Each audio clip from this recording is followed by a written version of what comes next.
All right. Welcome to another episode of Only Comics. I'm Mike. This is Adrian. Good morning. Good morning. What's up, dude? Another lovely day. Weather seems to be coming around. Spring is here, Adrian. Finally, man. What's up with that? Dude, it's like we're going to spring into this episode here. I mean, spring's here, you know? Hey, there you go. Let's do it. Let's do it. Yeah, we're coming off of, now, to be fully transparent, coming off a week off. Right. We recorded a couple episodes. Mm-hmm. I was gone. I was traveling through the multiverse. Mm-hmm. Ended up at WrestleMania, Adrian. Right. Hey, nice. Yeah, it was a great time. So, I actually saw Black Adam there. Well, not Black Adam, but The Rock, But, close enough. Yeah, close enough, but great time. So I'm just curious, kind of off the cuff thing, or not planned, but I'm curious how many of our viewers, I think there's a lot of crossover with comics and pro wrestling. Sure. So I wonder how many of our viewers are also pro wrestling fans. And if you were, did you watch WrestleMania? Were you a fan of it? Adrian, you're not a pro wrestling guy. No, I'm not. No. But what I will tell you about this past WrestleMania, this was WWE's Endgame. So they're big into storytelling, right? Nice. I've told you about that in the past. That storytelling is a big piece, big component of pro wrestling, and they've been building this story for like 3 years, and this was like their Endgame moment. So it was amazing to be there. But anyway, moving on to Only Comics. Adrian, we have some comic news and rumors. But before we do that, I like to give gifts on this show, right? Yep. Sometimes the gift that you ever get a gift for Christmas and it's a gift you didn't like? Yes. Yeah. I have. Or assuming I got gifts. Yes. Yes. Like, you always hear those stories like the aunt that gets you the sweater when you really wanted like a toy or some shit, Right. So I can't promise you that this won't be one of those gifts, okay? I didn't create the gift. I'm just bringing it to you, okay? So it might be a shitty pair of socks kind of a gift? It might be a shitty pair of socks. It could be. Or it could be the best damn shitty pair of socks you've ever had, So Joker have you seen the first Joker? I absolutely have not. Okay. So Joker 2 is coming out later this year. We give DC a lot of shit for doing stupid things, right? Yep. So it looks like they're doing another stupid thing by releasing this movie. Now, I didn't, full transparency, I didn't hate the first Joker. Okay. It was okay. It felt, you ever seen that movie, Taxi Driver? Yeah. Robert De Niro. Yep. Martin Scorsese back in the day, right? It follows that story. It's very similar movie to that movie. Okay. So if you've seen that, if you've not seen Taxi Driver, you see this, you go, oh my God, it's a great movie. It's very, intriguing, blah, blah, blah. If you've seen Taxi Driver, you go, oh, this dude really liked that movie. Right. Now, it's different in a lot of ways as well. Robert De Niro's actually in it. But for me, it was just a very depressing movie.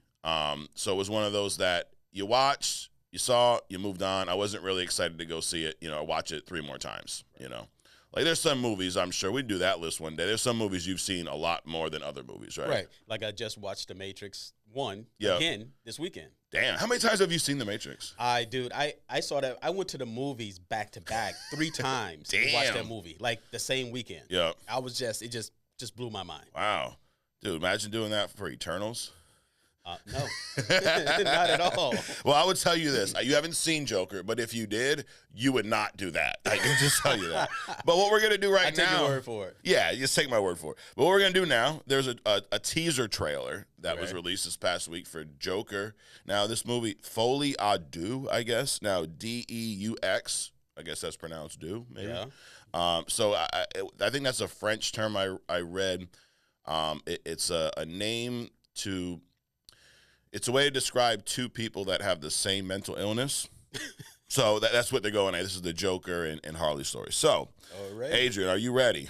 Let's do it. All right, buckle up. Without any further ado, as they say, this is the Joker Folie à Deux teaser trailer. Looks like he's mixing. Yeah, he's getting ready for something. You got a joke for us today? So he's in jail. He's in Arkham. We got Harley Quinn there, who looks to be like a patient. We use music to make us whole. Oh, that's right. It's a musical, by the way. Oh. To balance the fractures within ourselves. Oh my God. About to throw up already. I'm nobody. I haven't done anything with my life like you have. I don't like the fact that she's a patient. Harley Quinn's supposed to be a psychiatrist, and that's the whole premise behind Yes. Harley Quinn. I do like his look as Joker. He's got that going for him. Let's get out of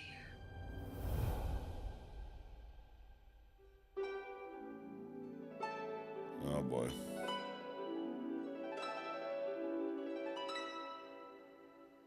What the world needs now. Oh, it's surely a musical, Adrian. Sweet love. It's the only thing that What the world needs now is censorship. I kind of want to be that guy who got hit by the cop car. Tell us, what's changed, Arthur? I'll tell you what's changed. I'm not alone anymore. That's what we should be talking about.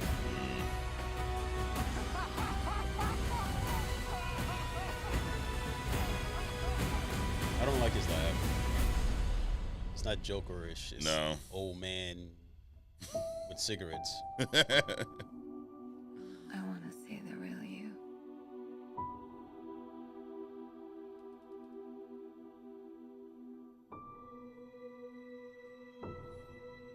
It's a cool shot.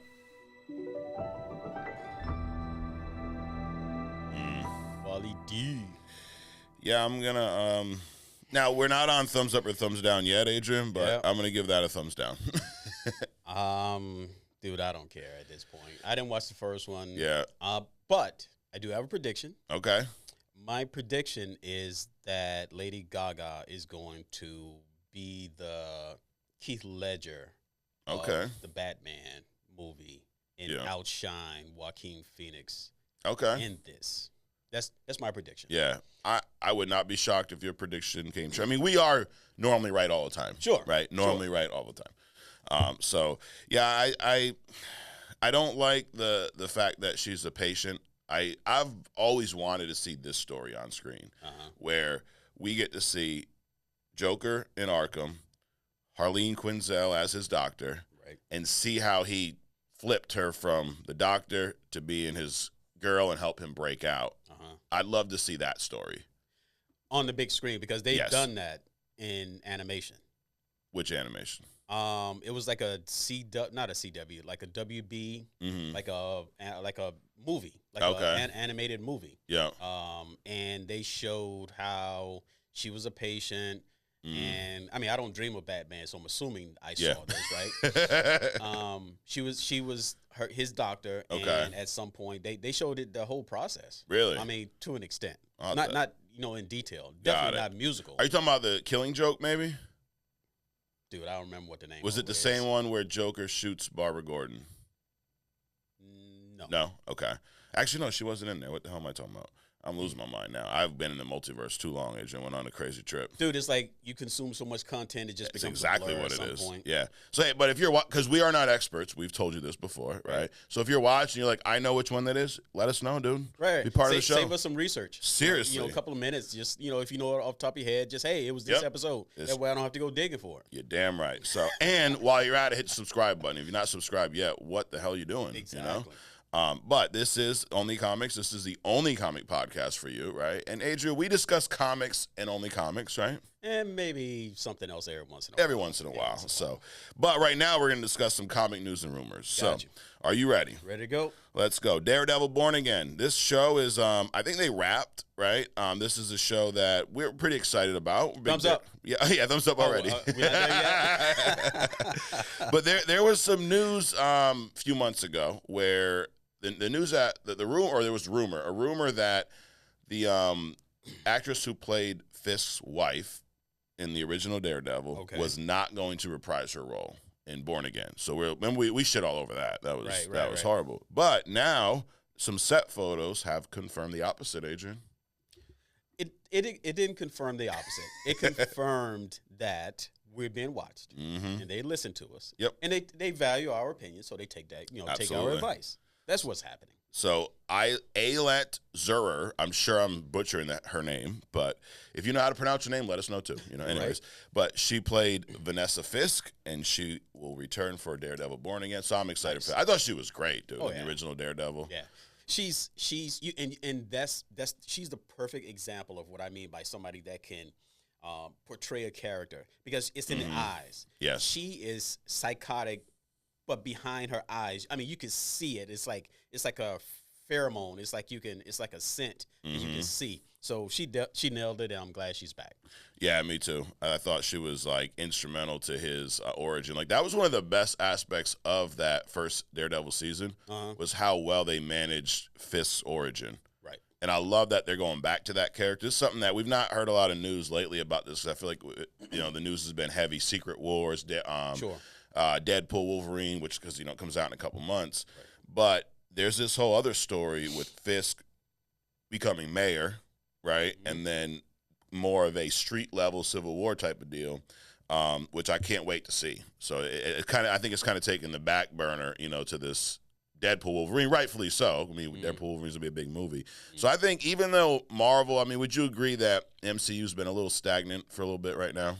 Well, they have, but I think they're on the right track with these backstories because, again, it's like Gordon, it's like Alfred.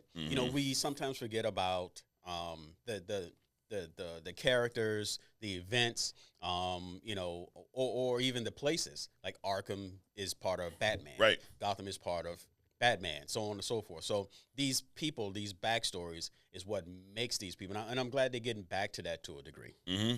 Yeah, and I'm okay with them kind of slow playing. So I think for a while they rushed too much shit out.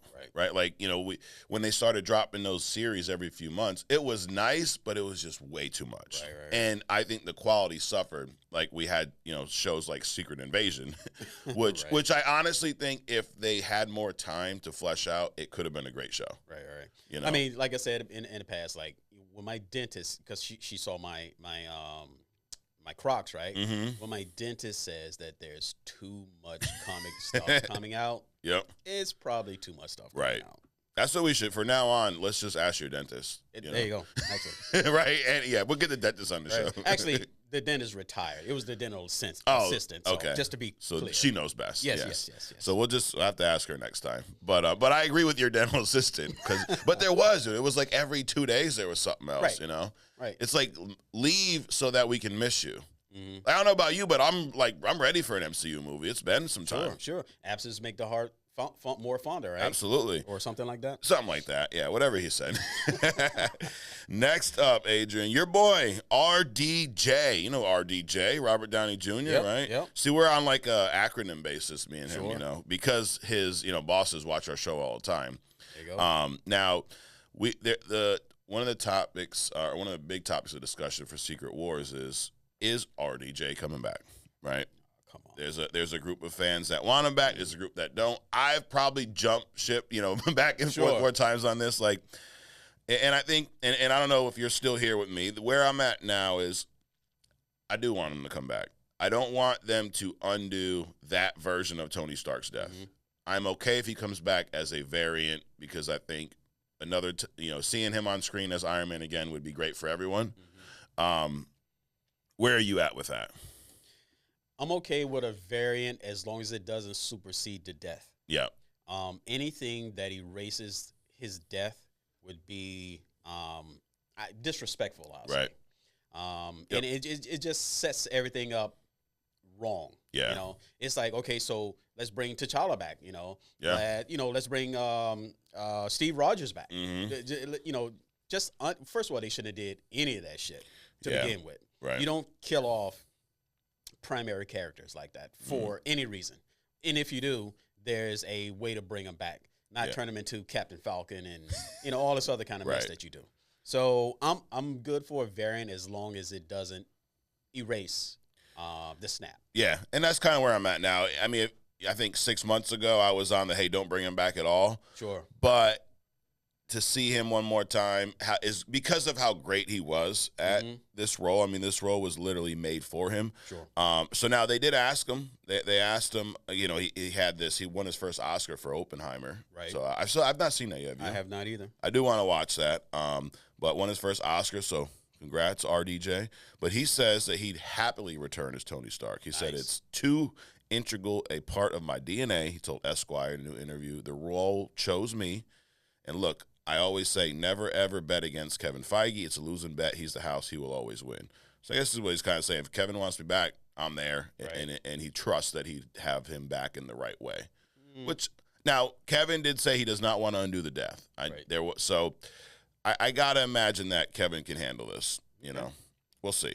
But, I'm okay. He comes back as a, variant. But like we both said, please, for the love of God, do not undo the death. I mean, to be fair, in comics, I mean, pretty much everybody has died and come back to some degree or for some reason. I mean, you can't survive 75 years or whatever, a character has been around. Unless you're the Simpsons. Unless you've died, yeah, to some degree. Unless you're Bart Simpson, then you can be in, high school for 42 years. Or that. Wait, who's Bart? No, Simpsons, yeah. It's that guy, that generation guy, right? What? The Penguin, we watched this trailer a few weeks ago, right? Looking pretty good. Colin Farrell praises the creative team, and he teases a little Gotham power struggle in this show. So he says that there's going to be tons of violence, abject darkness, and a man and a great struggle to try to claw his way to the top. There's a power grab in Gotham right now. So, and he kind of goes on to say a bunch of other stuff. He says it gets really dark. It would be a hard R rating. So we're going to see blood. We're going to see guts. We're going to see violence. And this takes place a week after the events of the Batman. So you got Falcone dead.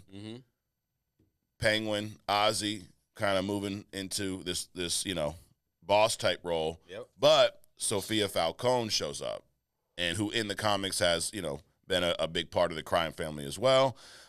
So are we going to see maybe some struggle between those two possibly? But the more I hear about this dude, the more excited I am for this show. Right. The Penguin. How are you feeling about this? It sounds pretty cool. Yeah. I'm wondering if Kravitz is going to be in there, make an appearance as Catwoman. I don't know if that'll be interesting or not. It's definitely not required or necessary. But just to kind of like keep the two, kind of tie. Right. Because there has to be some kind of tie-in, because I'm assuming that this is going to have some kind of bigger impact in the Batman movie moving forward. Yeah, I think it's going to move the story along, because I would imagine the next movie we could see a little bit of a time jump. I don't think it's going to start right after this, because if they're doing a trilogy, and I'm thinking back to the Planet of the Apes movies, where Matt Reeves also directed those. Right. And I just remember how much the story evolved over the trilogy. Wait, which version of the most recent ones? Oh, well, with Mark Wahlberg. Yeah. No, after that. After James that Franco was in the first one. I'm spanning like 3 versions of the Planet. Oh yeah, there's been like a million of them. Yeah. So, all right, just figure out which one. The most recent ones with Caesar. Gotcha. Which the last one turns into a big war. Freaking awesome, dude. Right? All of them. I'm like, it's crazy. So if anyone's concerned about Matt Reeves handling the Batman, he directed that trilogy. Right. Which was amazing. Exactly. And I just like how every movie was so different. And the story evolved, and it got bigger and bigger. So everyone who was like, this Bruce Wayne's all emo and blah, blah, blah, give him some time to cook, bro. Right. Like, I really think he's going to flesh that out over the next 2. And he's heavily involved in this show. I don't know if he's directing it or not, but he's heavily involved. Okay. So it's gonna fit and tie right in. So I can't wait for this, dude. Cool. I'm excited. Next up, Jean Grey. We did Jean Grey on the Omega Mutant series a few weeks back, right? Great. I'm a big Jean Grey fan. There's been 2 live-action portrayals of Jean Grey. You got the, I'd say the amazing portrayal of Famke Janssen. Correct.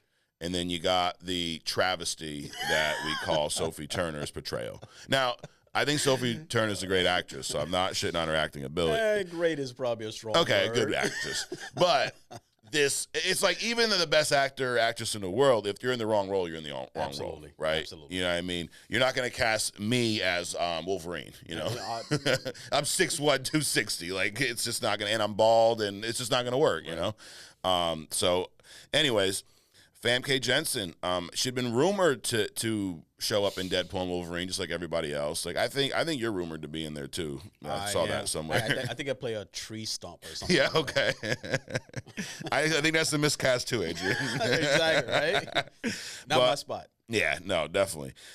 So they asked her about showing up in Deadpool and Wolverine. She's promoting some movie, Boy Kills World, I guess. And she says, I am not in it.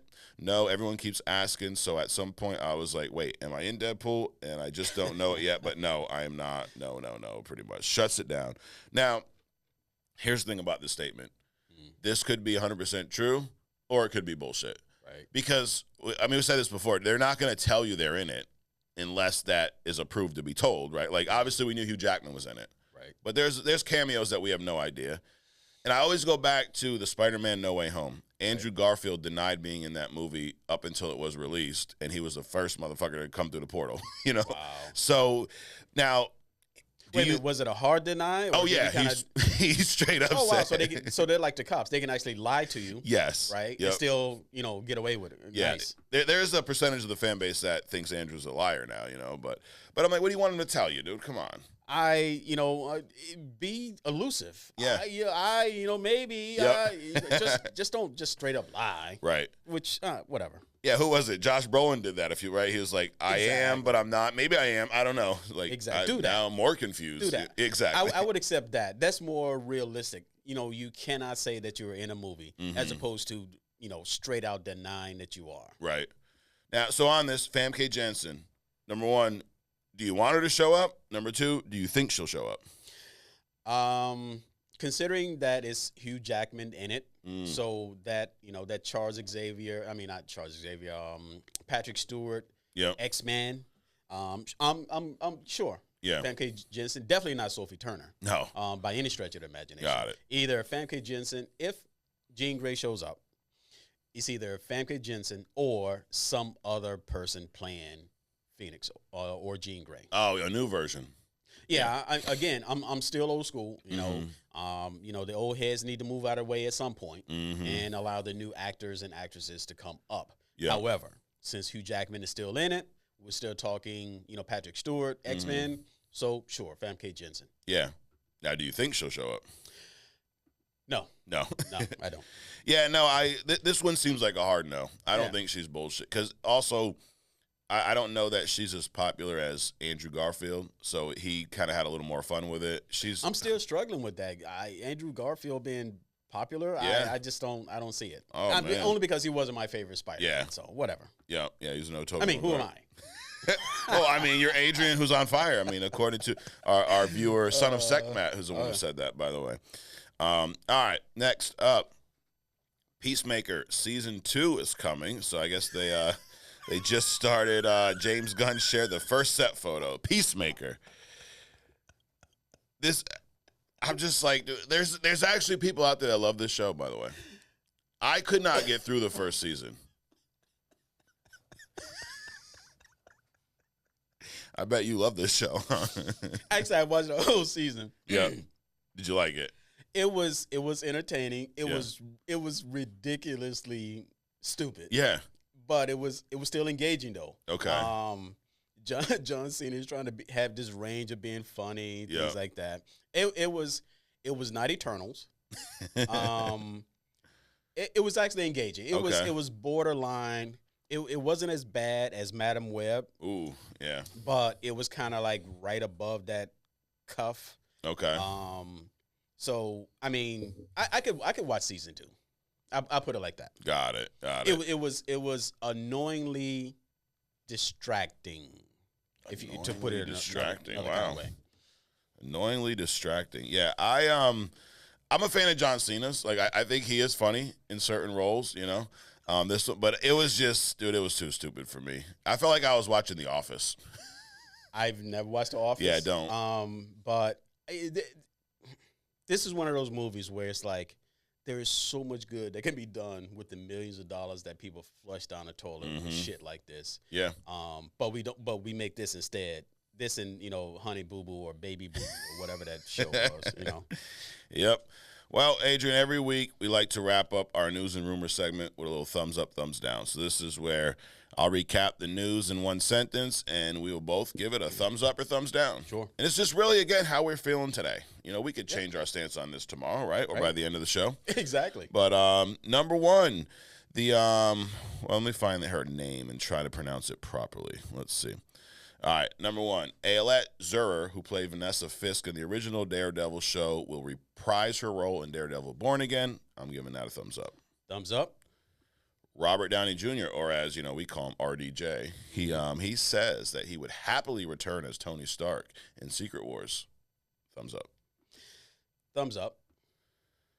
Colin Farrell says that he praises the Penguin show, says the creative team was awesome, and there's a Gotham power struggle that's going to take place over the course of this first season. I'm giving this a thumbs up. Thumbs up. Famke Jensen confirms that she will not be in Deadpool and Wolverine. If that's true, I'm giving that a thumbs down. Thumbs up, because she's not necessary to the movie. Okay, that's fair.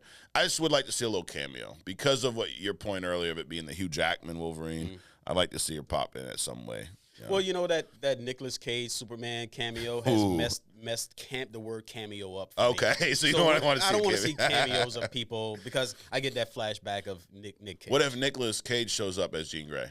No. He's got the long hair. I'll watch Eternals again. Oh, damn. That's what it would take? Last one, James Gunn shares a little glimpse of Peacemaker 2. Production's getting started on that show. I'm giving that a huge thumb down. Just stop, please. I'm going to give it a thumbs up. Okay. It's entertaining. It's just funny that something like that could just even survive. I mean, it's ridiculously stupid. It definitely is. It's mildly entertaining. Okay. So, like I said, annoyingly distracting. Yep. In that case, I would watch Madam Web again. Anyway, there you have it. So that is speechless. Yeah. That's thumbs up, thumbs down. Let us know. Do you agree with me, Adrian? In the middle, where are you? What do you like? Or don't. Either way, we're good. We're gonna keep doing our thing. Right. Now, next up, we got your segment, Adrian. Now, full transparency, we did not do an Omega series mutant level. Or I keep screwing that up. Omega level mutant. We didn't do the thing today, whatever you want to call it. So next week we'll be back on that. Next week's the big episode, Adrian. Yep. Next week is our 1-year anniversary. That's it. Only Comics has lasted longer than most celebrity marriages. True. Right? Like, that's an accomplishment. We're going on a year, you know? Nice. Wow. Nice. So, anyways, but moving on, your segment, Hidden Gem, this has been around almost as long as we started. So, Hidden Gem is where Adrian breaks down sometimes an obscure character, sometimes one that really hasn't been done justice in live action, right? Now, the one you picked this week, I knew who this one was. Right. So why don't you take it away and let us know who the Hidden Gem is? All right. So this week is actually one of my favorites. This person is one of DC's trios. Trios being Batman, Superman, Wonder Woman, and this week is Wonder Woman. Okay. Now, I grew up with Linda Carter. Being Wonder Woman, that's how I was first really introduced to her, even before I got into comics. You know, I got into Wonder Woman is 70s, 75, something like that. Yeah, the show. And got into comics when I was in high school. So, two different versions of... So, I've been around that long. Now, Wonder Woman, to me, has always been just this total badass, right? Mm-hmm. You're talking about, the ability to take out the Justice League. I mean, I think she could probably pull it off by herself. Oh, you're saying she could solo them? I think so. Dude. Or give them definitely a run for their money. Okay. All right. So the reason that she's a hidden gem is because, like most characters, her powers, specifically Jean Grey, their powers evolve over time. Their powers evolve over the writers. And, I mean, they got into some ridiculous stuff at some point. But regardless, she's still a badass to me, right? So, first of all, she's born an Amazonian, not Amazon jungle, but Amazonian, on Hippolyta, not Hippolyta, Themyscira. Okay. So she's warrior bred, right? She's a descendant of the gods. So regardless of her powers, she's just awesome. She's an awesome warrior, and that's why I think that she can take out like Superman. I mean, Superman's a little bit stronger than she is, but her warrior instincts and her warrior training makes her so much more formidable than Superman. All right, so she has the typical stuff, and the reason that she's a hidden gem is not because of what we know about her power sets to be, right? She's strong, she got durability, she can fly, she got speed, her reflexes, agility, stamina, all that stuff comes from, well, not the flying, but all that stuff comes from, her training as a Amazonian warrior, right? Now, the gods bestowed her, the gods being Zeus and Aphrodite, Hermes, all these gods, they bestowed her with powers, right? So now you got the extra strength, the extra durability, the power of flight, all this other kind of stuff. Hearing, vision, everything that's tied around her being physical, right? So her strength, probably she can go toe-to-toe with Darkseid, Superman, things like that. Her speed, I mean, if you see her in the movies, she's dodging bullets. In order to deflect moves, at the very least, she has to be able to see them, right? And then move to intercept them. Dude, right? Speaking of that, one of the coolest shots, like I know I give Zack Snyder's Justice League a lot of shit sometimes, Right. but one of the coolest aspects of that movie, I think, is the portrayal of Wonder Woman. Right. And there are those scenes, like especially in the bank, where she's dodging the bullets with her, little arm shields or whatever they're called. But I thought that was done, and I loved her theme music in that, like when that tribe, like whatever the hell it's called. See, you don't need a musical to have good music, by the way. But anyways, proceed. So, besides all those things, she has some other powers that, like Jean Grey, just like most of, the hidden gem spotlights, there's powers that's associated with what they do that aren't brought to light, right? Or don't bubble up. So, because she has all this stuff, right? You ever notice that she gets into these fights, she takes all these hits, right? But she just gets back up. Well, two things are associated with that. She has, you think Wolverine has all, all the cards on like mutant healing ability. Well, she's not a mutant, but she also heals super fast.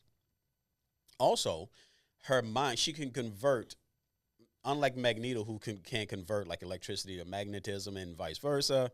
She can convert her mind power to physical strength to enhance her strength, durability. Now, the problem with that is that she gets into this, like Wolverine, a berserker mode. Okay. Right? It's something that's uncontrollable, to a degree. So she doesn't really tap into it. Now, she doesn't really need to because of all of her other abilities. She has, to some degree, telepathy. She can create links with other people. She can create links back to her island and so on and so forth. Another unknown. Astral projection. She can project her presence into another plane. Now, the problem with that is she doesn't use that often, is because it leaves her body vulnerable. Right? Yeah. Your essence leaves your body, your physical body. It's like Doctor Strange. Like, you got to put your body in a chamber some kind of way, somewhere, so that your body can't be physically attacked. Obviously, she's got resistance to electricity, resistance to heat, resistance to cold. How else can you be in a thong and in Antarctica? Right. Her resistance to heat is such that she can withstand Superman's heat vision. Damn. She can drop into a volcano. I mean, just things like that. So all of this being part of her physicality, right? But you don't think about those things. Oh, she can take a bullet hit. She can take, walk into flames or pull an electric wire off of somebody. But you don't think about the level of resistance. I mean, just being able to survive, Superman's heat beam is extreme, right? What else we got? Omnilinguistic. Okay. Meaning that she can speak and understand any language. Now, there are over 7,000 languages on Earth, and she can communicate with anybody. Wow. Not only understand them, but speak back to them, right? Which is why in some places she becomes like a diplomat because she can talk to anybody, right? Isn't she like work with the UN at some point? Yes. Yeah. Yes. She can communicate with animals, apparently. I mean, everything from like dogs to dinosaurs, And in one comic, she was actually communicating with a T-Rex. I don't know where the T-Rex came from. Maybe there's some multi-universe things going on. Yep. Maybe she went to the Savage Land. Yeah, I was just about to say, were they in the Savage Land with the X-Men? I don't know, dude. Well, we already know Justice League, they don't want to fuck with the X-Men, so they were definitely not there. No, they don't want to mess with one or two of the X-Men. They don't even need the entire team. Exactly. Just one or two of them. Yep. So what else? Oh, super breath. She also has a super breath. Not not as intense as Superman, but she can create extreme wind gusts from her breath, right? Okay. Dominion over the. Okay, so one of the coolest animations I've saw is it's a show where she goes up against Ares, the god of war. Because Ares, these gods, they go around, they try to, rape all these women and stuff. Of course, Ares being a god of war and Diana being, the epitome of the Amazonian women, he's trying to like hook up or whatever. Yep. Hook up being, take over. And Diana's like, we're not having this. So anyway, that's not the premise of the movie, but they get into a fight. Ultimately, and it was actually in, I think, one of her live action movies too, where she got in a fight with Ares. Okay. Right, the god of war. She actually defeats him. Now, when she defeats Ares, she takes his mantle, like in that movie Riddick. I think it was the second or the third one where he kills this guy and he takes over the whole entire space fleet. With Vin Diesel. Yeah. Yeah. So, she inadvertently kills Ares, so she now takes on his mantle, his title, his throne, but also his powers. Yeah. And a couple of those powers are the ability to command anybody within the military. So Ares, the god of war, could command anybody in the military aspect, right? So now she has that power. Ares also had command over the dead, which now she theoretically has the capability, even though I'm not sure that she's ever portrayed that. So she inherited these extra powers due to her defeating Ares. Got it. Which is awesome. Now, when you're so badass that you can defeat the god of war, that makes you an awesome combatant. Yeah. That makes you an awesome adversary, and which she does. So she has all these hidden things, right, that kind of nobody knew about. And is that it? Oh, apparently she can teleport too. Really? Yep. So, I mean, it hasn't been seen a lot of, but she can teleport herself and others to different points on Earth. Yeah. Now, in addition to all this, she also has, the lasso. She's got the plane. She has the bracelets. Yeah. She has the tiara. She has the armor. All these things are gifts to her from the gods that enhances her ability and her capability. So I think that she's just a all around, just from the combatant part. I think she's an awesome character, and that's why she's this week's hidden gem. Nice. So when I said probably a couple months back that Wonder Woman, I think my exact statement, Adrian, was Wonder Woman would beat the devil out of Superman. You just proved why. Wonder Woman doesn't have. I don't think her strength level is, and depends on which Superman we're talking about, right? Right. I don't think her strength level is exactly there. Right. But she definitely is up there. But her ferocity, her willingness to go, the distance, I think is what will, get her past Superman. And she's a warrior. Like Superman, I know eventually he did some training, but like Wonder Woman was bred into war. Exactly. Like she's known how to fight since she was like 8 years old. Right.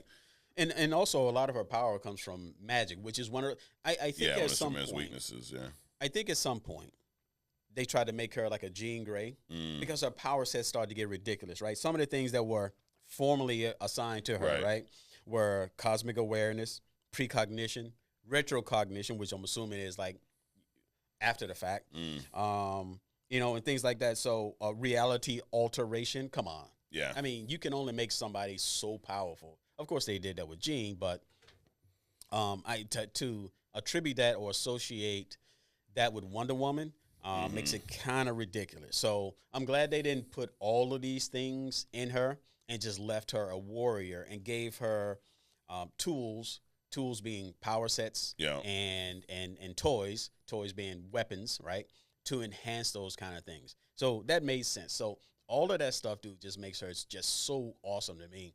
I don't understand. I mean, it should be Batman number 1, Wonder Woman number 2, and Superman like number 6. We'll figure out. We'll find some other 3 through 5 to fill in between Batman and I mean Wonder Woman and Superman. You just put Superman at the kiddie table because there's not 6 spots at the adult table. There's only like 4. I mean, the Flash. Ooh. John Stewart, Green Lantern. I mean, you could figure it out. Yeah. You know? Damn. I'll even go with different variants of Green Lanterns at this point. Superman, they just, I don't know. Superman is this definitely God level kind of character. Yeah. God, little g, in the comic book world. Mm-hmm. But they just, you know why Batman is number one? His savagery, his ability to be savage. That's his thing. His mental blocks are his only reason that keeps him in check. Really. Right. Yeah. And Superman is just this Boy Scout, and it just doesn't work all the time, dude. Yeah. I know, it's like, yo, who's the bigger Boy Scout? Superman, Cap, or Cyclops? Dude, don't make me throw up about Cyclops. We're gonna get into it in X-Men '97, but it's like definitely Cyclops. Yeah, I think so. Yep. Superman. Now we talked a lot about Wonder Woman. She's a hidden gem. Linda Carter, great portrayal. I've seen some of those. And for their time, like, dude, this is what, 70s maybe. Right. Like, they didn't have special effects and shit, dude. I mean, the fact that they had a rope that lit up was like impressive. Right. But that's like back in that old Christopher Reeves era of Superman, right? Around that time. No. Was he 70s or no? No, he's 80s. 80s. Okay. Yeah. Has there been a better Superman than Christopher Reeves? I won't say better, but I don't think they gave the kid a shot. Brandon Routh or Ruth. Oh yeah. The one who kind of looked like him. Right. Yeah. And then they kind of like, and that's the thing with Superman, right? They take a Superman and he's good. Then they replace him for some reason. In this case, Christopher Reeve died. Right. Right. They replace him for some reason with somebody that looks exactly like him. So Brandon Routh or Ruth. Yeah. I think he did a pretty decent job. Okay. I think he could have been better if he. Sure. Yeah. Sure. They just didn't. It was like a one-shot version, which is what I thought they did with Garfield in Spider-Man. I was so turned off. I didn't even see him come up with a second version of Spider-Man, a second movie. Yeah. But Christopher Reeve has been the epitome of the Superman out of all the Superman. And for his time, it was good. Yeah. But I don't think he was the best out of all. Okay. I mean, it would be cool. Like, to your point, he passed away, so it would be hard to, obviously couldn't continue. But it would be cool to see how he would have done, like, in this day and age. If he was 20 years younger or whatever. Sure. Because I think he looked the part. I mean, obviously Henry Cavill does as well. Right. But it felt more true to Superman to me than. I mean, Henry Cavill's. It's also in Zack Snyder's universe, so it's darker. It's different. And at times I think, and I don't think it was his portrayal, I think it was just the character writing. It felt boring, Man of Steel and even in Batman, it just felt very boring at times. Yeah. But, I mean, the Brandon Routh, the Brandon R. The Brandons are, what I liked about that show was he was normal. I mean, he sat at a bar and had a beer. Yeah. Right? He had a baby with Lois. So obviously some sex going on. Yep. With those two things alone were things that were never portrayed in any either the Christopher Reeves version.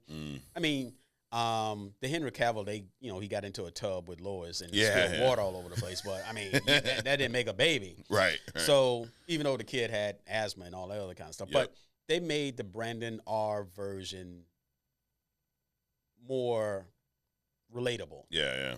So that's why I liked him, but which is also why I was disappointed they didn't give him another chance. That's the thing too. You talk about Wonder Woman with all these powers, and a lot of these are powers that are kind of unlocked and gained through time, right? Like they shouldn't have all, like you mentioned when she defeated Ares, then she kind of took over his powers, right? Right. So part of the issue, I think, is not so much that they've not been portrayed properly. A lot of these characters haven't had the time on screen to evolve because they reboot and reshake things so often, right? Like in the MCU, we've seen like Thor, as much as they ruined him in Thor: Love and Thunder, but we saw him progress from a power standpoint. Like his powers in Love and Thunder, as much as it was a stupid movie, were much bigger and stronger than they were in the first Thor movie. Sure. So but he also was in 4 Thor movies. 4 Avengers, like he's had time on screen. Right.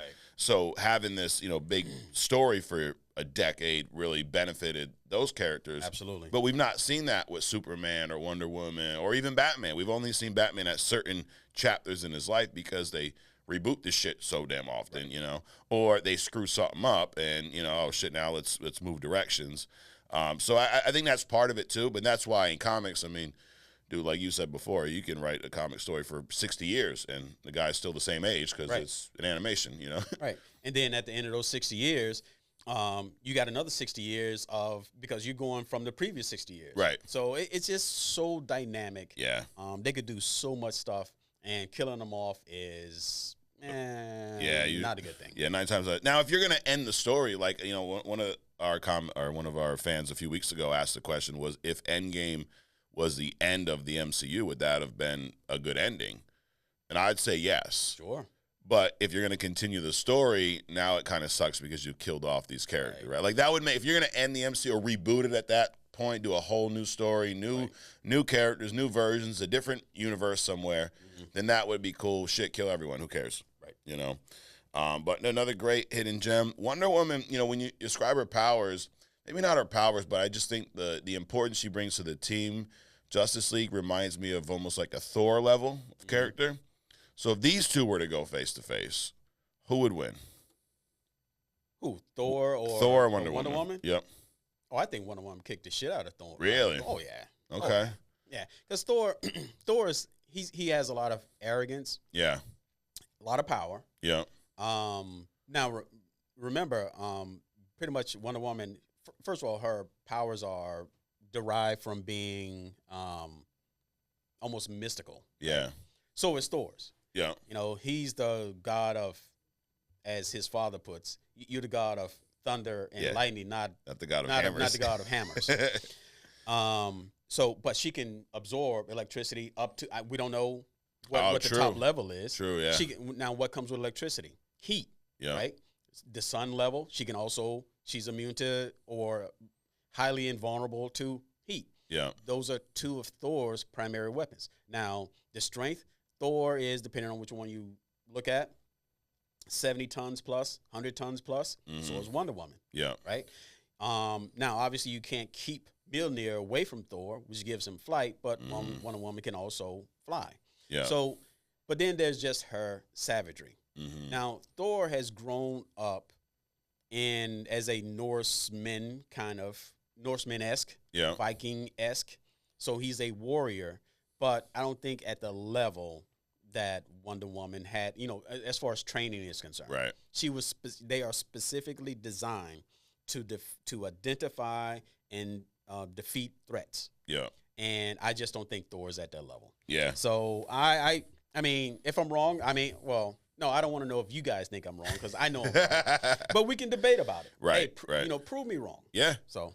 Yeah, there you go. That's the challenge. Prove Adrian wrong. Would Thor kick the shit out of Wonder Woman or vice versa, as Adrian puts it? Either way, I think it'd be a hell of a fight, though. It'd be a cool fight to see if it could be portrayed. Like, that would take the X-Men 97 animation team and have them animate that fight. Right. That'd be some cool shit. Well, it definitely wouldn't be, what was it, Ironman, Thor. What was that movie when they were in the woods and Vision had to come and break it up? It was Iron Man and Thor. Oh, yeah. Yeah, it definitely wouldn't be that. No. Thor should have ended that immediately. Right. Yeah, definitely not. All right, well, there you have it. Hidden Gem. Another great hidden gem, Adrian. Wonder Woman. Next week we'll be back on our mutant, our Omega level series of mutants or whatever the hell you want. I can't say it for some reason. I should probably stop naming segments things I can't pronounce, But we're not experts here, so we'll just keep doing that. Next up, though, we got Agree to Disagree, Adrian. All right. I'm going to rapid fire 10 of my feelings at the moment. These are my opinions today. They could change by the end of this. These are my opinions that, at this very moment. So I got 10 this week, dude, so I'm ready. Are you ready? Let's do it. All right. Number 1, X-Men 97 is better than What If? Agree. There we go. We're starting off right. Secret Invasion was better than Madden Web. Agree. That's like do you want this turd or that turd? Exactly. Molecule Man could solo the Justice League. Absolutely. If comics had a half sibling, it would be pro wrestling. Okay. That was an agree by Yeah, okay. Joker 2 will be a fucking joke.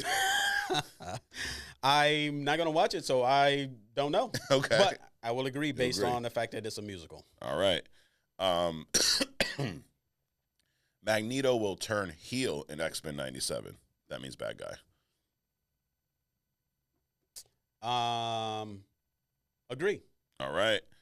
Wolverine feels like a guest on X-Men 97. Yeah, it's bad at this point. I agree. Yeah, we're going to get into that later. The Penguin will be better than Joker 2. Yes.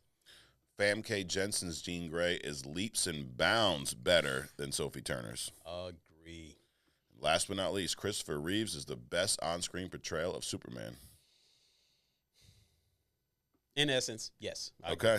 Across the board this week, Adrian, you agreeing? Yeah? Yep. Oh, yeah. Now, hey, it's gonna piss some people off. It's funny. It's going to piss people off that, like, I don't know why it bothers you that Adrian agrees. Like, we don't always agree. There's weeks where it's split down the middle. There's weeks where you agree with, like, one thing. This week, I happened to, I don't know. I was just on it this week, dude. I got you for every single one. We were in alignment. We were. Yep.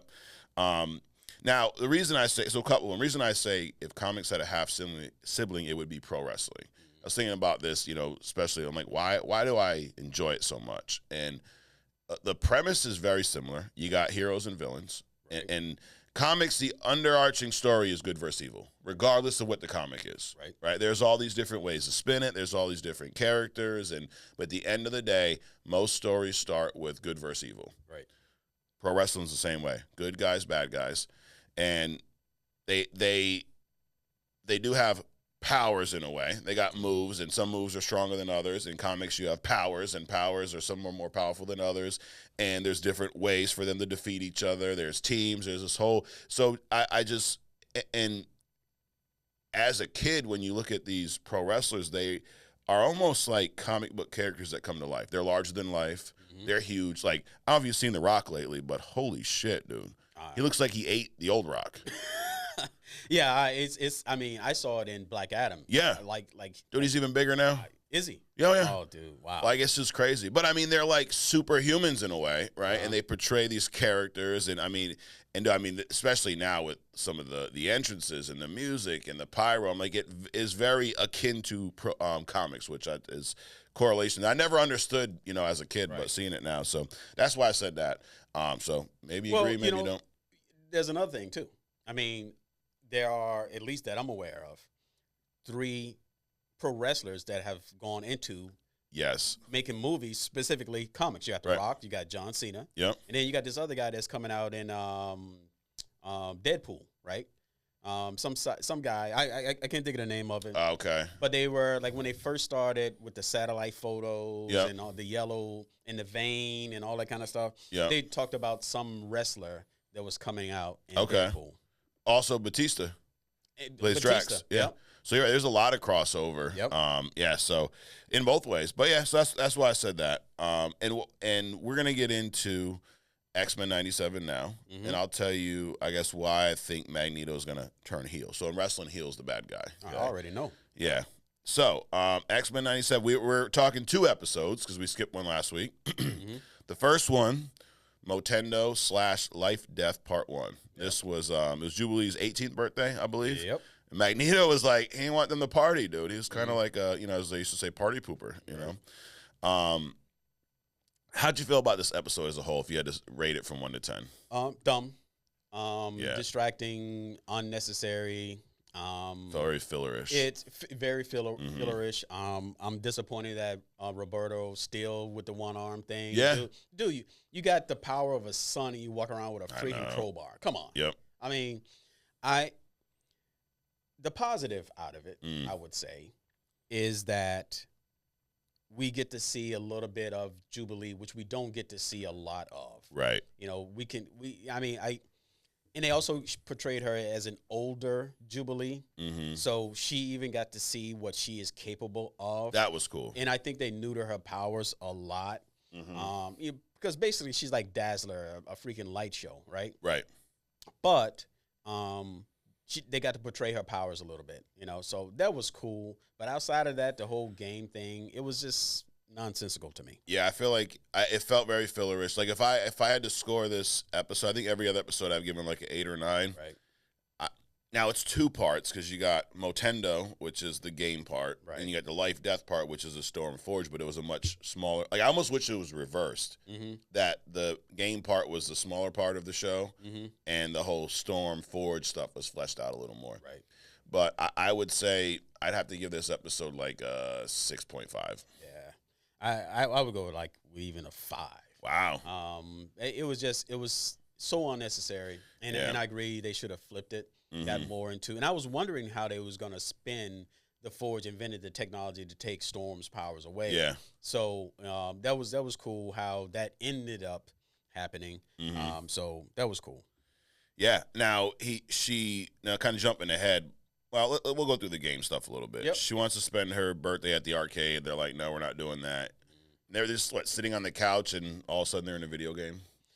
Well, they were sitting on the couch, and she realizes that, hey, there's this video console in Oh the yeah, room. it showed up out of nowhere. Right. It just kind of showed out of nowhere. Oh, let's just play this Yeah. game that's I've never seen before Right. that looks weird. Feels very Jumanji-ish, you know. Exactly. Yeah, like, hey, this game, we don't know why it's here. It's very suspect, but we should just play it anyways.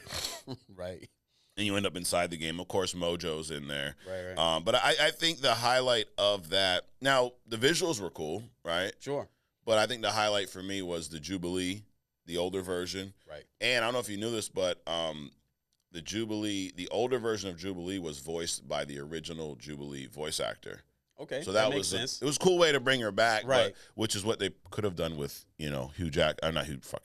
Cal Dodd, the Right. Wolverine voice actor. Yep. They could have replaced him and brought him back as an old variant. That'd been cool too. Well, I mean, we've gotten accolades on our voices. Maybe we could have. We probably- voiced one or two of them. Definitely.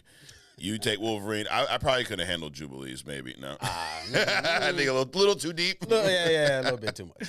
But Yeah. I like the whole Tron-esque. If you guys don't know what Tron is, Oh, yeah. you know the movie. Another flashback. Yep. I like the whole Tron thing in the game. Now, to be fair, they didn't just start playing the game. The game kind of took them over. Yeah. So They had no you know, choice. yeah. So that was, I guess, that was pretty cool. But, Yeah. I mean, I don't remember ever seeing this character though. The dude with the teeth, the one that brought him into. Oh, the, Mojo? Yeah. He was. that Mojo. Okay, Yeah. I've heard the name, but I don't Yeah. remember.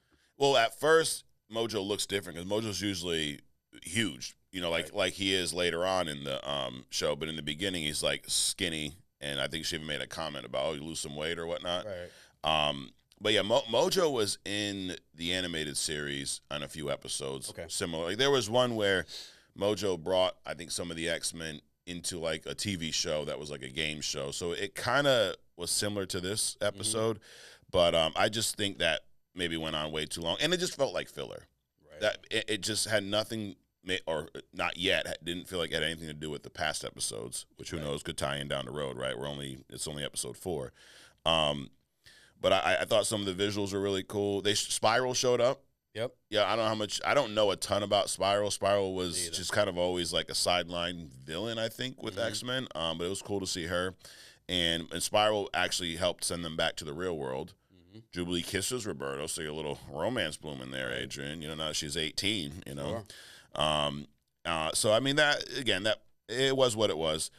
Storm and Forge was the part that I was really intrigued by, and I'd really like to see what's happening there. Now, when she finds out that he's kind of behind the weapon, she goes to storm off, no pun intended. But then an owl brings her back and poisons her. Like, that was random. Where do you think they're going there? I don't know where they're going with that, but I mean, I kind of knew something was up when she brought it up. Oh, I seen that owl before. First of all, I thought it was somebody like spying on them. Like in most movies, they send out a raven. Yep. To spy on people. I thought it was kind of like what that was, or in the Matrix, the black cat, deja vu kind of a deal. Yep. But then you got this this owl that with human legs, and I don't know. And I guess that it, ends up being some demon called the Adversary, who I've never heard of.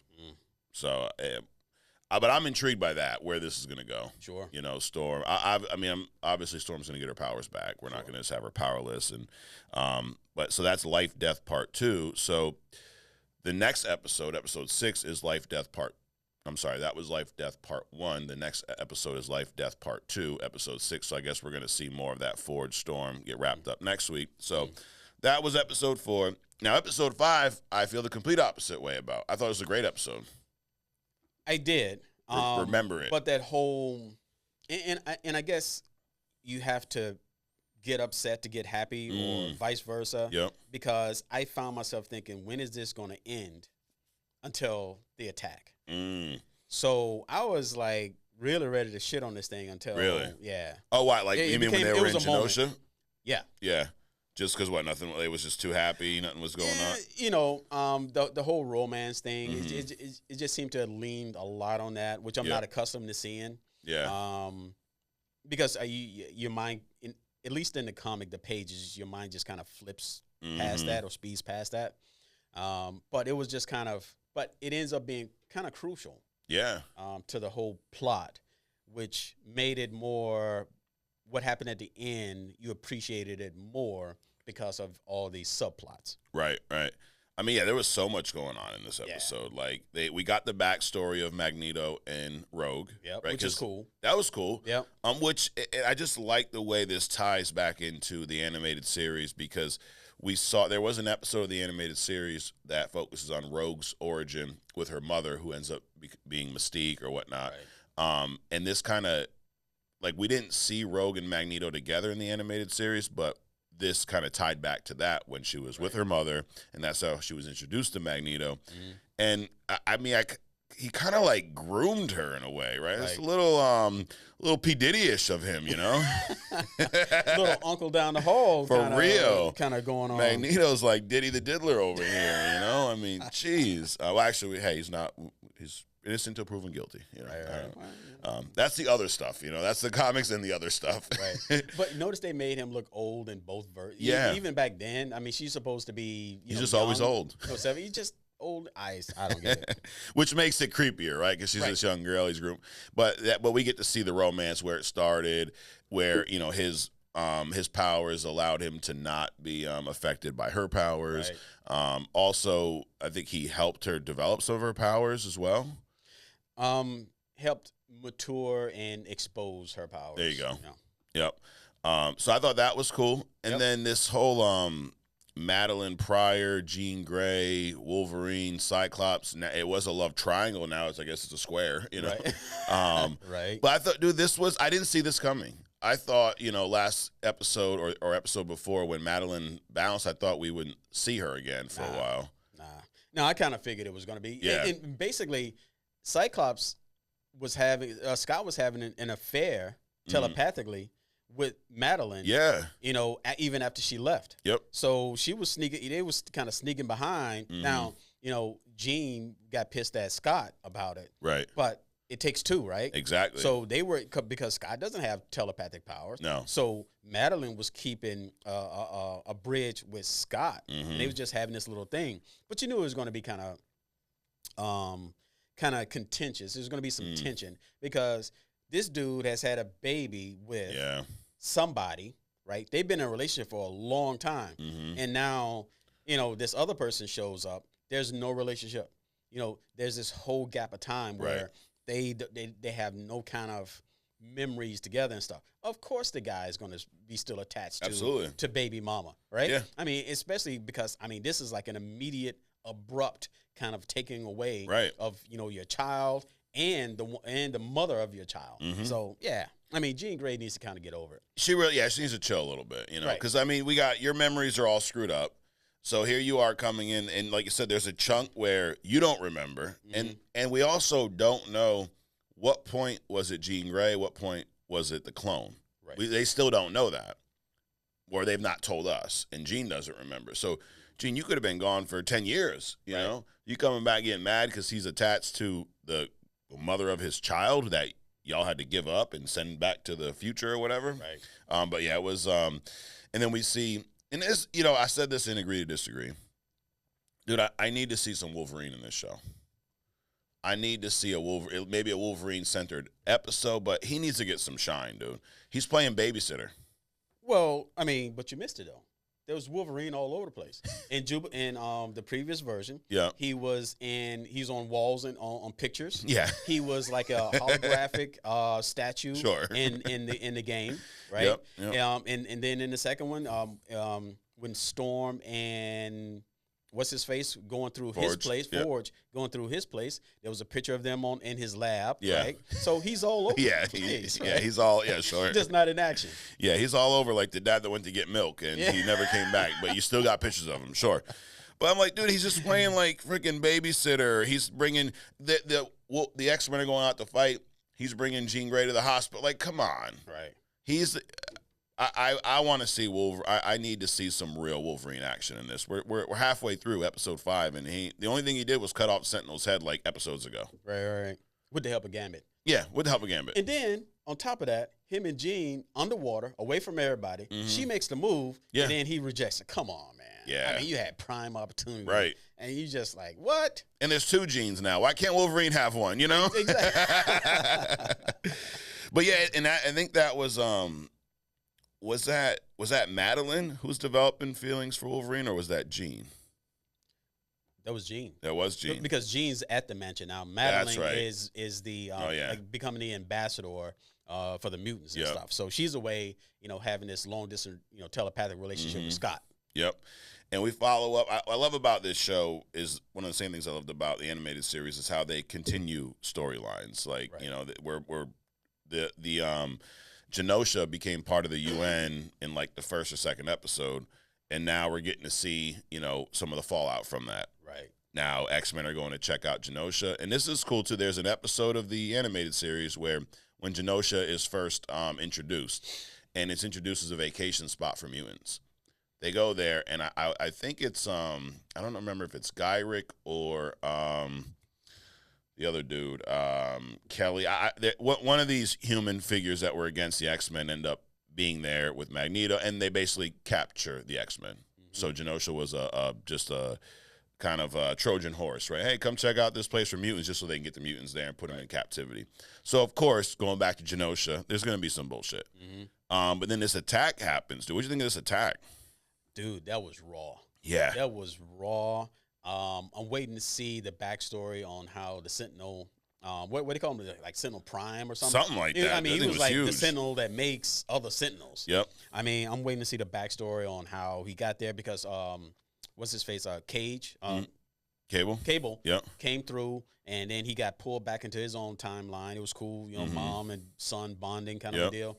But I'm waiting to see the backstory on that. But that was just a savage. And this is what I like about, these adult oriented animations. The savagery of the attack, people getting killed and body parts flying everywhere, people actually getting hurt. Because in like the Disney version, but you get tossed to the side, but no one actually gets hurt. Pretty much everybody got hurt in this joint. Yep. So that was pretty cool. But I know where you're going with the Magneto becomes a villain. Because I would be a villain after all this too. Right. Because it's what he's always said, right? Like, they're never going to accept us. Right. And he decided to take this mission or this, last dying request from his old friend, Xavier, to lead the X-Men, follow Charles Xavier's dream. But I think part of him still doubted that was the way. Right. And I think Magneto's going to get to the point, because he is this type of way, he's only going to get pushed so far till he snaps back. Right. And I believe that this may be the catalyst to him go, you know what, fuck all y'all. Right. Now we're going back to the way I wanted to do shit, which is going to cause friction with him and the X-Men. And maybe he goes back to, as we call it in pro wrestling, Adrian, a heel turn. Right. I think it's coming, dude. I got a theory. Okay. So the writers have a mutant ability, precognition, and they saw into the future only comics. And they knew that we hated the Magneto suit. Yes, they did. With the big M, big the purple, Yep. which he was like everywhere in Genosha, right? The big M. Oh, yeah, it was everywhere. Everywhere. So they saw us like not liking that, so they needed a reason for them to bring back the original Magneto suit, which is what I think they're gonna do. Because they kind of highlighted it in the game, the episode previous, right? Yep. Magneto with the old suit. I think he's gonna become the villain again, but he's going to adopt the old suit. Absolutely. But yeah, going to your point, this battle was insane. I mean, it makes you like, it looks like Magneto, Madeline, and just about everyone else is dead. Right. I don't think Magneto is. I think he's going to show back up. I don't think he is. Now, kind of backtracking a little bit, in Genosha, they wanted Magneto to pretty much be their version of a president, right? Their leader, their count, I forget the exact word. Like a king, the bishop said. Yes, yep. And then he said he would only do it if Rogue was his queen, right? Which I thought she was going to accept. Or she initially did, and then she declined it. I think she showed up to show her support for the thing, but to also tell, just like she showed up and told Gambit, hey, dude, I know you're feeling me. I'm not feeling you, but she really was. Yeah. So she showed up to tell. In other words, she had balls. She's confronting these people and just telling them up front, which is her character. Yep. I'm going to tell you up front how I feel. I'm going to tell you up front what I'm thinking about. So I think she showed up to support the Genosha coming online as the mutant, kind of kingdom. Yep. But she also wanted to tell Magneto herself. Yeah. This is not gonna work. Right. My feelings run deep for more than I actually wanted to admit, even to the guy. Yeah. For Gambit, and this is it. So see ya. Because I think with Rogue and Gambit, they've had a very complicated relationship because he is in love with her. Right. And she, as much as she doesn't want to admit, I think it's more her mutant abilities, the fact that they impact their potential relationship is why she's been so distant. I'll literally kill you if I touch you. So she doesn't want to fall for him, but she can't help it, right? Well, I mean, that, and she also has a prior relationship with Magneto. Yeah. Besides the fact that, he's wearing the body condom 24/7, so she can't touch him at any time. So the relationship dynamic is different. Yep. So she has history and contact, literally, with Magneto, but she has love and fear from Gambit. Right. And I think after she tells Gambit about her relationship with Magneto, she kind of changes her stance, maybe going through it. So she declines. And then Cable just kind of shows up out of nowhere, right? What was that all about? The giant Sentinels kind of showed up from out of nowhere. They did too, yeah. But he came to warn them about the attack. But talk about timing, bro. You gonna warn me as they're coming? Right. Won't you show up a day or two, an hour before? Exactly. Not seconds. Yeah. And then you get sucked back in. Dude, I almost looked like he brought them there, Exactly. But we get to see, because this was something that I was always curious about with the X-Men, the animated series, because Cable was in the animated series. Yep. And he had interactions with Jean and Cyclops. And I always wonder, do they, in this show, is he their son? Do they know? Do they not?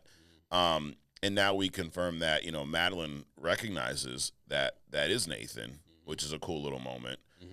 But Cable's like a soldier dude. He's like, yeah, hey, Mom. All right, but I got to go. He just kind of took it and ran with it.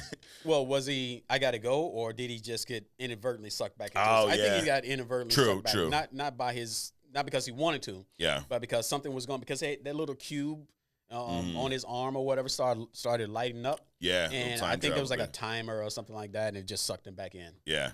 Yep. But so I think I'd love to see more of Cable in this show. Cable has always been that, at least in the animated series, a great kind of supporting character. He'd pop in and out here and there. Sure.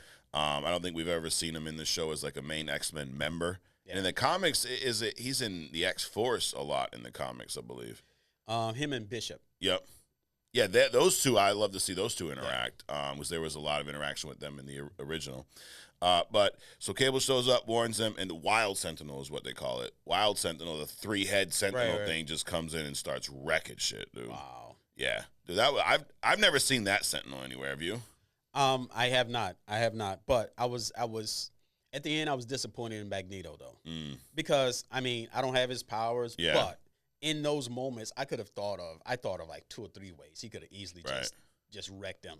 Because at the very least, he could have stopped the Wild Sentinel from making other Sentinels. Yeah. By cutting off that whole mechanism. You can literally take iron ore, the dust particles, and just shove that all through the Wild Sentinel's body parts. Anyway, I'm pissed off. Well, he was too busy trying to dust off the big M on his suit, dude, and he was too busy trying to court rogue. Right, right. Giving her the eye. Yeah, he's a little distracted. Whatever. He's giving her the funky eyes, as they call it. But anyway, but Gambit, dude. Oh, now you were not a big Gambit fan before this, right? I was you used not. to kind of. You were like a Gambit hater almost, dude. I just didn't know about him. Yeah, but he is. I'm liking the character more and more, and he is. I mean, he's surprising me. He's surprising me. I hope that what's her face with the Rogue? No, Game Girl. Oh, Jubilee. I hope her powers develop because their powers are kind of similar. Yeah. I hope her powers develop as strong as his powers are because what he did with the Sentinel, with the Wild Sentinel at the end, I don't know if he destroyed it, but dude, I mean, he literally has the capability to explosify anything, and he basically explosified the entire Wild Sentinel. You just make that word up, explosify? I just made that, dude. Dude, that is awesome. And the crazy thing is I know exactly what it means, and it's not even a real word yet. It will be someday. It will be. Yeah, explosify. He did. He explosified the shit out of that Wild Sentinel. Yep. But now, here's the thing, though. Gambit ain't going to do shit because he's dead. I think so. I think that's a real sacrifice. You think he's coming back? You know what? It's unusual, after over 4 decades of seeing main characters come back and die and come back. But the way they're going now, just killing off people, it's possible. Yeah. I hope not, because I think can be. Maybe he'll take Wolverine's place. Yeah, I mean, he ain't doing shit, so.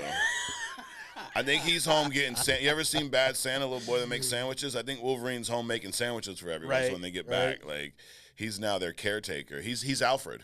Exactly. Exactly. Like, God, you ever thought that you'd see the day Wolverine's regulated to be an Alfred? No. So anyway, but great episode, and that end scene with Gambit. I mean, he runs up, kind of grabs the piece of the Sentinel, and literally just, as you said, explosifies, overcharges the shit out of it, and in doing so, also sacrifices himself to really show. I mean, part of it was showing his feelings for Rogue, like I'm willing to sacrifice myself for you, and for his team. I mean, it's for everyone, which is cool. It's a cool moment for Gambit.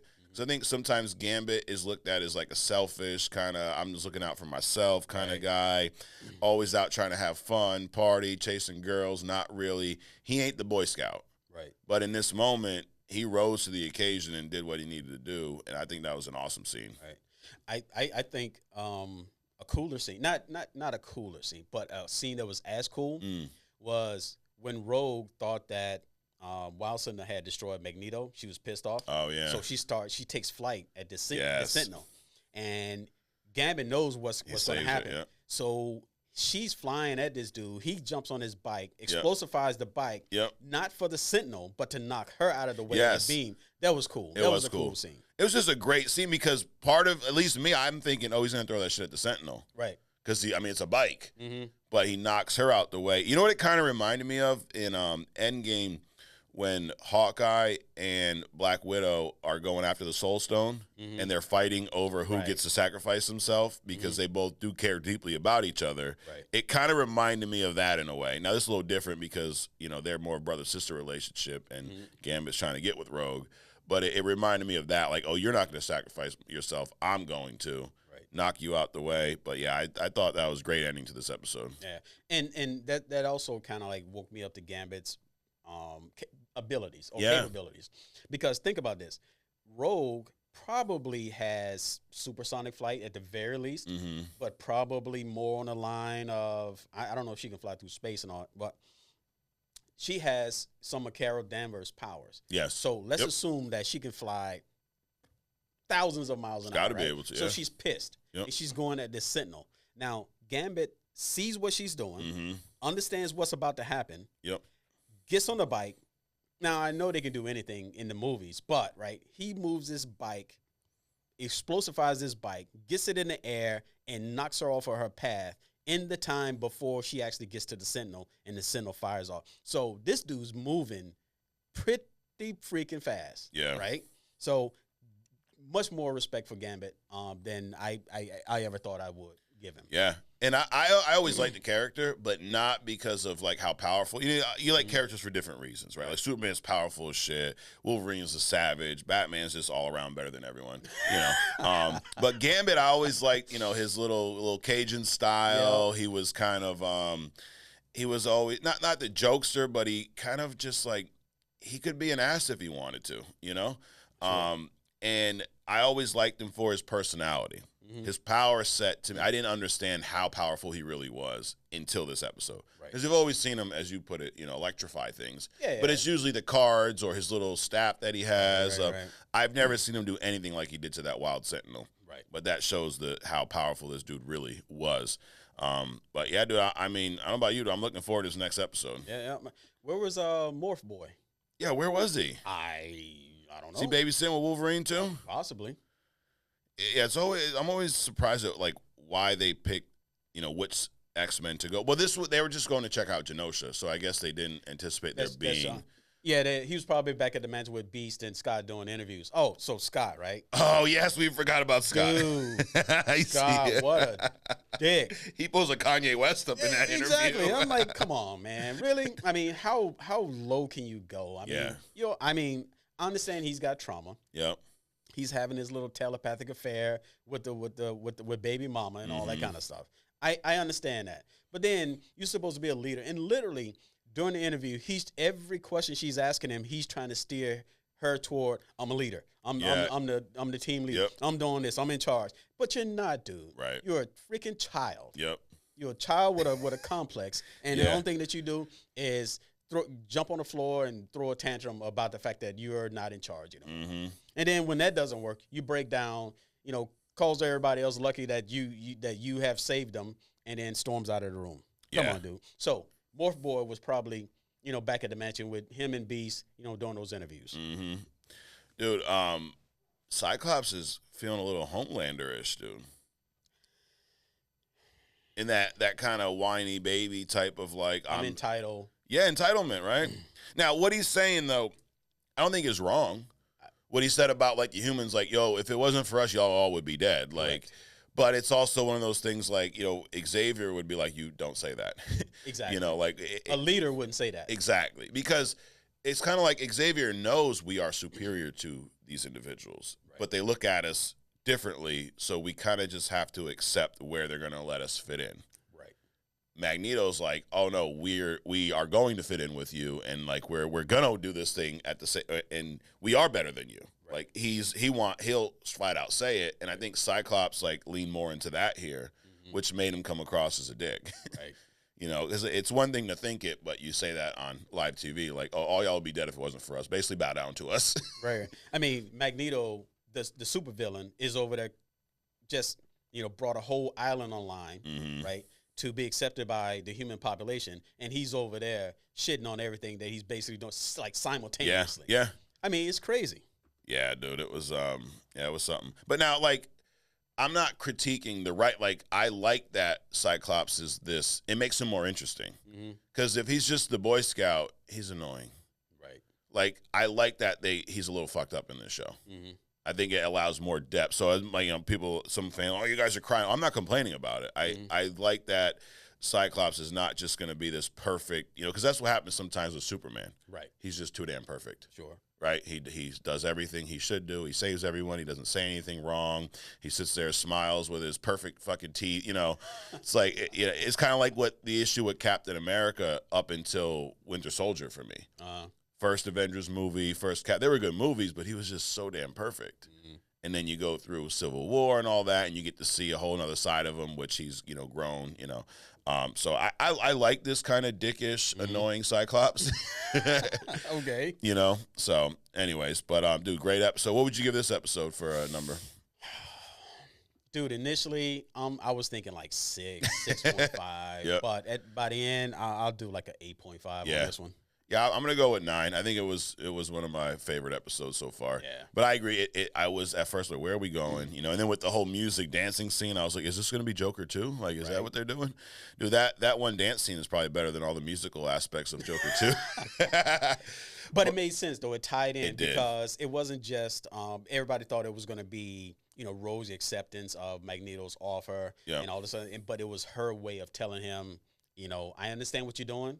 Like she even told Gambit, for me, the whole reason that I'm part of the X-Men was to do something greater with my powers, and being this representative would have done that. Yeah. But in the end, love won out, But then she ends up like, Trinity in the Matrix with Neo falling in love with a dead man. Damn. There we go. Get you with the Matrix analogies, dude. I'm deep and wide. Yeah. Is that one of your mutant abilities? That's it. Damn. Depth and width? I don't know. Yeah. All right, moving on. So that was our X-Men recap. So I gave episode 5 a 9. I gave episode 4 a 6.5. You gave episode 4, was it a 5? Yeah. And you gave episode 5 an 8.5. Correct. So pretty close on that one. Yep. Next episode looks like it's going to be a follow-up to the Forge Storm story, Life Death Part 2.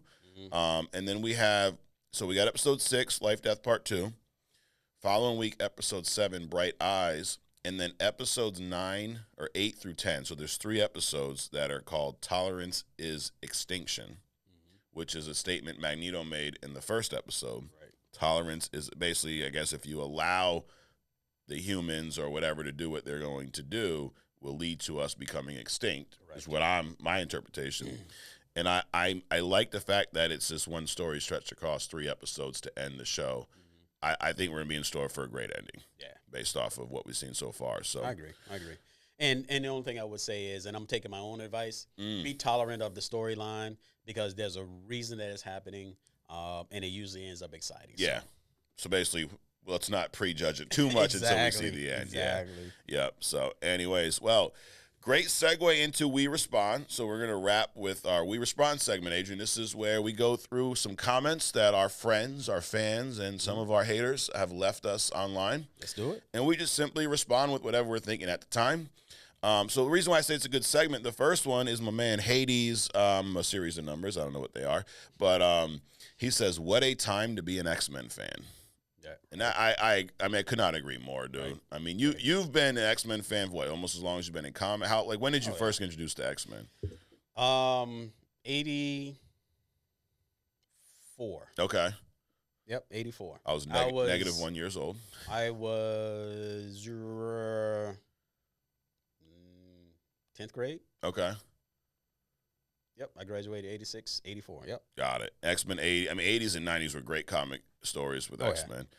And then that leads right into the animated series. But yeah, I agree, Hades. What a time. Because X-Men fans, I think, have been teased, right? We had great comics, animated series I loved, and then they were the first, after Spider-Man, or no, they were before Spider-Man, the first Marvel live action movies that were worth of anything. You know, we had the stupid Hulk movies and shit like that. But Thor cameos. Yeah. They always felt like half-baked, though. Like, because of the time, we didn't have the big colorful suits, right?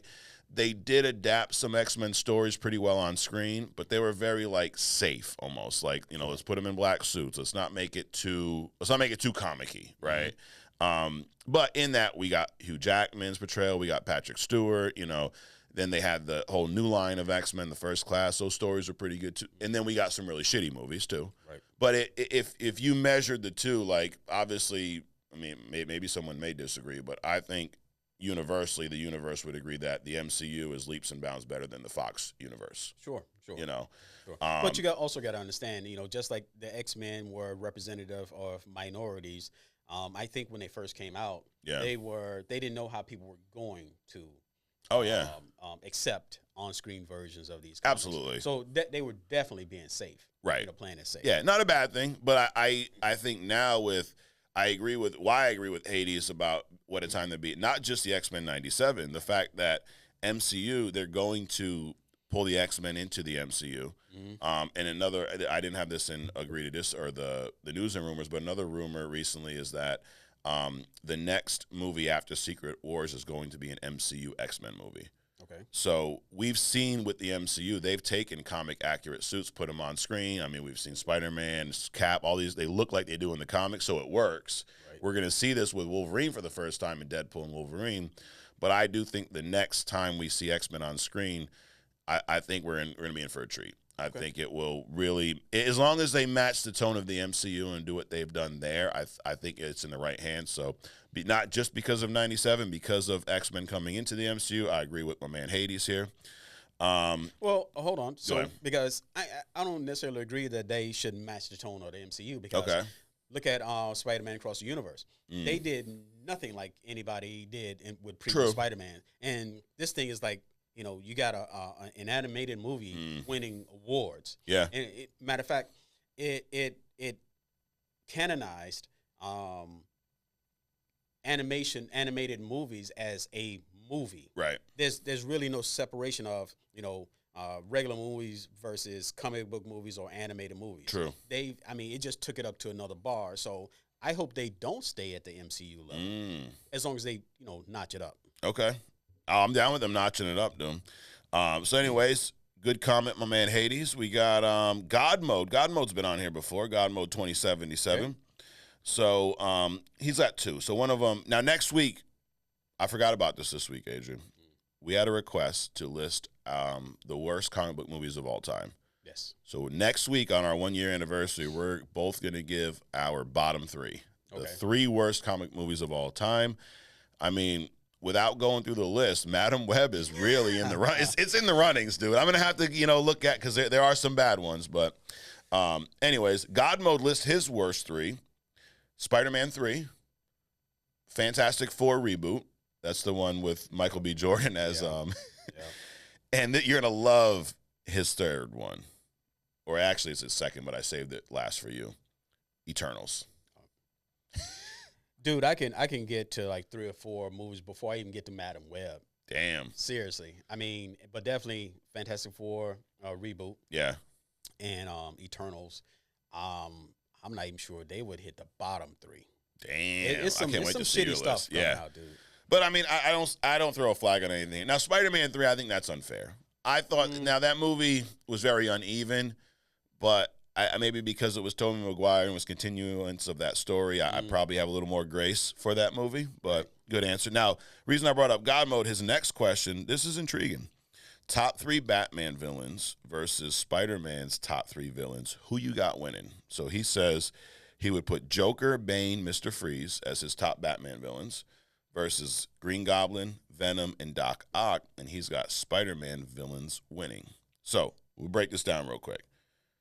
Would you say Joker, Bane, and Mr. Freeze are Batman's top 3 villains, or would you swap any of those out first? I see Darkseid. No, is Darkseid like a Batman villain or I'd say Justice League. Okay. Joker definitely, right? I don't think anyone argues that. Would you put Bane as a top Batman? No.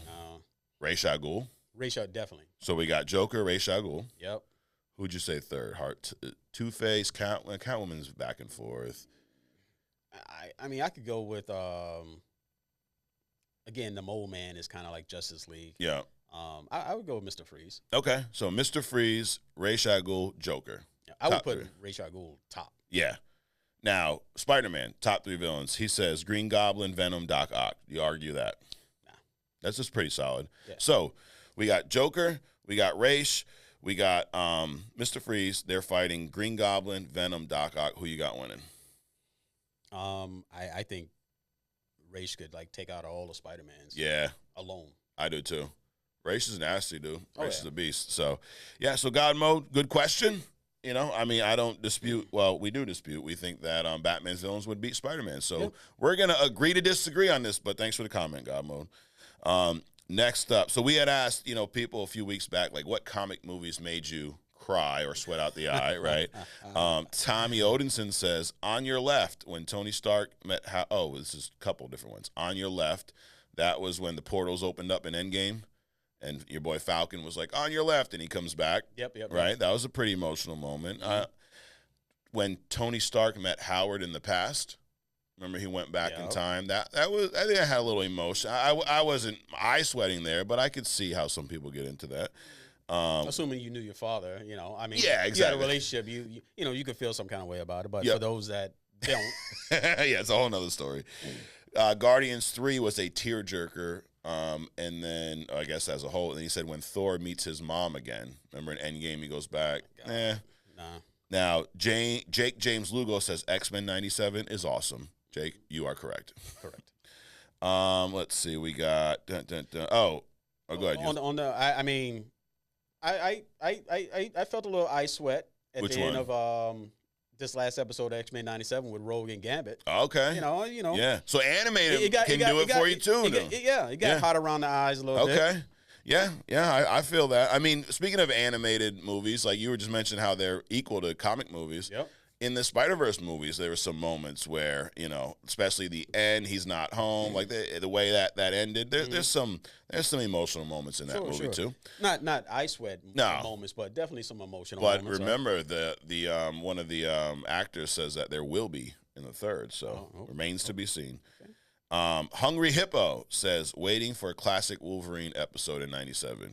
You, me, and Adrian, all three of us. Everybody's waiting. Dude, I mean, come on, guys, please. Maybe he'll come out so savage that he will do what Magneto is unable to do. I was so disappointed in his role in his Wild Sentinel interaction. I thought he could have done so much more. Maybe Wolverine will come out and show him how it needs to be done. Right. T says, would bringing back RDJ, so even he calls him RDJ, as an Iron Man variant count as undoing Tony Stark's death? I say no. No, I agree. Not at all. Let's see, what else we got? Oh, Doug asks, you guys have any faith in the Fantastic Four, the movie coming out? You have any faith in that movie? I have faith in it. Yeah. But they've done such a poor job with the previous ones. It's like if you did something last year, if you did something last month, if you did something last week, you're probably going to do the same thing tomorrow. Right. So I'm kind of on the fence with it, but I do have faith, only because they're such an awesome team. And they were, like Alfred and Gordon, they were pivotal in my growth in comics. I'm not saying I'm a superhero or Batman. I do have mutant powers. Right. But the Fantastic Four was pivotal in my growth and appreciation for comics. So, yes, I do have faith.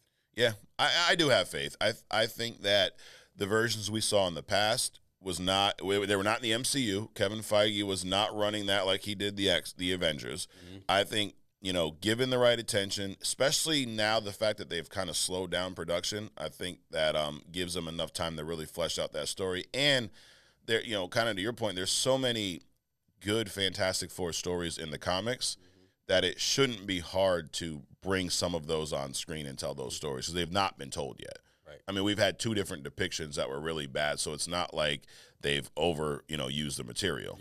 It's not like them trying to do another Dark Phoenix, as they've already screwed that up twice. Right. So I have faith in that movie. I think it will be good. Right. I mean, even if they did something simple as depict the birth of Franklin. I mean, they don't have to. Obviously, they can't depict Franklin's full power. But Right. I mean, just Sue being pregnant, Franklin's trying to kill her, as a fetus.